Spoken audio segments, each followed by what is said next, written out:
소리를 삼킨 소년. 부연정 장편소설. 목격자. 바보, 벙어리, 모자란 놈. 모두 나를 부르는 말들이다. 하지만 사실 나는 바보가 아니다. 벙어리도 아니고 모자란 놈도 아니다. 다만 다른 사람과 조금 다를 뿐이다. 나를 진찰한 정신과 의사 선생님은 나는 이 의사를 그리 좋아하지 않는다. 나를 만날 때마다 자꾸만 무언가를 시키고 질문을 해대기 때문이다. 내가 경증의 아스퍼거 증후군을 앓고 있다고 진단했다.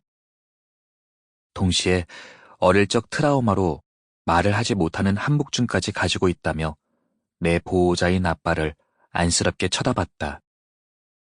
그때 나는 6살이었다. 의사 선생님은 6살짜리 아이가 얼마나 많은 것을 아는지, 또 얼마나 많은 말을 알아들을 수 있는지 모른다. 나는 아스퍼거 증후군이나 한묵증이라는 말은 몰랐지만 조용히 그 말을 듣던 아빠의 얼굴은 기억한다. 아빠는 마치 쓴 약을 털어넣은 것 같은 표정이었다. 입안에 머금은 것을 삼키지도 못하고 그렇다고 뱉지도 못하는 표정이었다.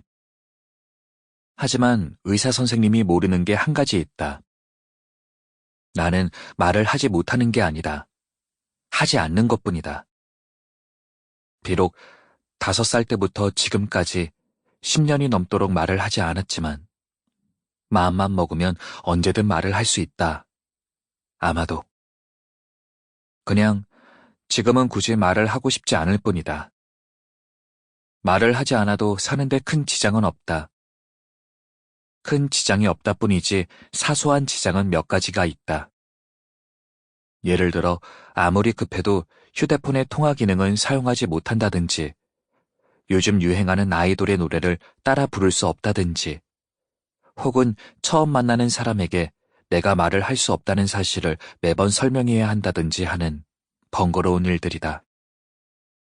그래도 통화 대신 문자를 사용할 수 있고 좋아하는 아이돌 같은 건 없으며 늘 같은 사람만 만나니까 크게 문제될 것은 없었다. 나는 이대로도 충분히 만족한다. 간혹 학교에서 주로 새학년이 되어 반 배정을 받은 후에 너 말 못한다며? 1 더하기 1이 몇인 줄은 알아?